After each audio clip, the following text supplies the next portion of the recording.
ስለ ክርስቶስ ፍቅር ምን ያህሎቻችን ዋጋ እንሰጣለን? ክርስቶስስ ተሰቅሎና ደሙን አፍስሶ ስለመሰረታት ቤተክርስቲያን ምን ያህሎቻችንስ ግድ ይሰጠናል?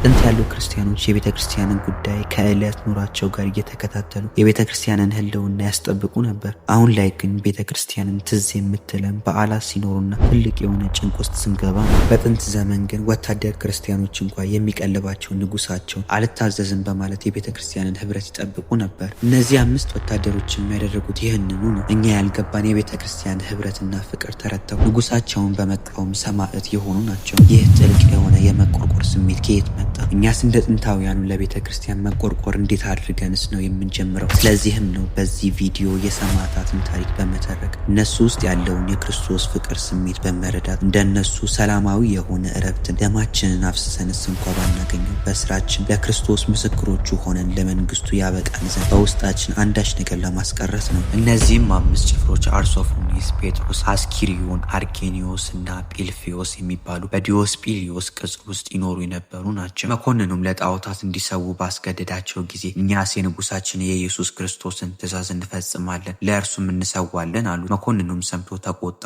በአንድ ቤት ውስጥም እንዲዘጉባቸውና እስከ 2 ቀን ያህል ውሃ እንዳይሰጧቸው አዘዘ። ከዚህም በኋላ እንዲያመጧቸው አዘዘ። በፊቱም በቆሙ ጊዜ ለአማልክት ሰዉ አላቸው። እነርሱም በአንድ ቃል እኛስ ለፈጣሪያችን ለክርስቶስ እንሰዋለን፣ ለረከሱ አጋንንት ግን አንሰዋም አሉት። አንገታቸውንም አስረው ወደ ሌላ ሀገር ይወስዷቸው ዘንድ አዘዘ። አርጌኒዮስም ወንድሞቹን እኔ እውነት እነግራችኋለሁ፣ እግዚአብሔር መልአክ 5ታችንንም በስማችን ሲጠራን ሰምቼዋለሁ አላቸው። ይህንንም ዜና ሲሰሙ ተደሰቱ። መንግስተ ሰማያትንም በደማቸው እንደሚወርሱ አምነው ተጽናኑ። በመካከላቸውም ይህንን ነገር ስለገለጠ ምስጉን የሆነ ስሙን አመሰገኑ። ዳክስ ወደሚባል መኮንንም ባደረሷቸው ጊዜ መኮንኑ አስቀድሞ አርሶፎኒስን ወስዶ ለአማልክት ሰዋ አለው። እምቢ ባለውም ጊዜ በፈረስ ጅራት ላይ አስረው በከተማ ውስጥ እንዲጎትቱትና እንዲያዙሩ ታዘዘ። በመለሱትም ጊዜ በውሽባ ቤት ማንደጃ ውስጥ ፊቱን እንዲያጠወልጉ ታዘዘ። ሁለተኛም እስከሚጨነቅ ድረስ በሰረገላ ውስጥ አስረው ቁልቁል ሰቅለው ሃይማኖቱን እስከሚክድ ጠበቁት። እርሱ ግን ሃይማኖቱን ጠብቆ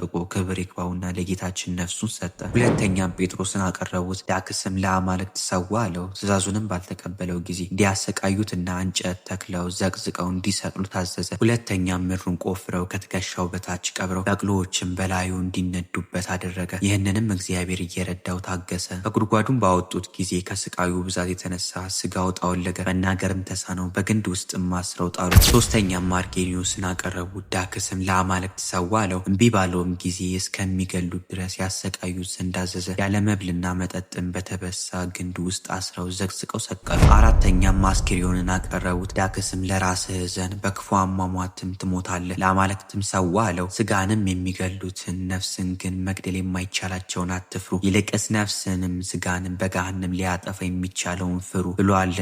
እምቢ ባለው ጊዜ እንዲያሰቃዩት እንዲሰቅሉትና ስጋውንም እንዲቀጠቅጡ ታዘዘ። ወታደሮችም ተረከቡትና በጽኑ ስቃይ ያሰቃዩት። በትዕግስቱም ባሸነፋቸው ጊዜ ለመኮንኑ ነገሩት። በረሃብና በጽም ይሞት ዘንድ በግንድ ውስጥ አስረው በባዶ ቤት እንዲዘጉበት አዘዘ። እንዲሁም አደረጉበት። አምስተኛም ዲያቆን ጲልፌዎስን አቀረቡት። መኮንን ዳክስም እንዳትሞት ለአማልክት ሰዋ አለው። ባልሰማውም ጊዜ እስከሚገሉት ድረስ እንዲያሰቃዩ ታዘዘ። ስጋውንም ሰነጣጥቀው በከተማው አደባባይ ጎተቱት። እንጨት ተክለውም ቁልቁል ሰቀሉት። በአንገቱም ከባድ ድንጋይ አንጠለጠሉበት። ከሃይማኖቱም ባልተናወጸ ጊዜ በረሃብና በጽም እንዲሞት በግንድ ውስጥ አስረው በላዩ መዝጊያ ሰርተው ዘጉበት። በየዕለቱም ወንድሞች ምዕመናን ከውጭ ሆነው ይጎበኙት ነበር። አሄን የተባለው የሰኔ ወር በባተ በ30 ጴጥሮስ ነፍሱን ሰጠ። እርሱንም አውጥተው ደጁን በሌሎቹ ላይ ዘጉ። የከበረ አርጌኒዮስም ከ5 ቀን በኋላ አረፈ። እርሱንም አውጥተው በቀሩት ላይ ደጁን ዘጉ። ብፁዕ አስኪሪዮንም ከ12 ቀን በኋላ አረፈ። እርሱንም አውጥተው በዲያቆኑ በቅዱስ ጲልፌዎስ ላይ ደጃፍ ሰርተው ዘጉበት።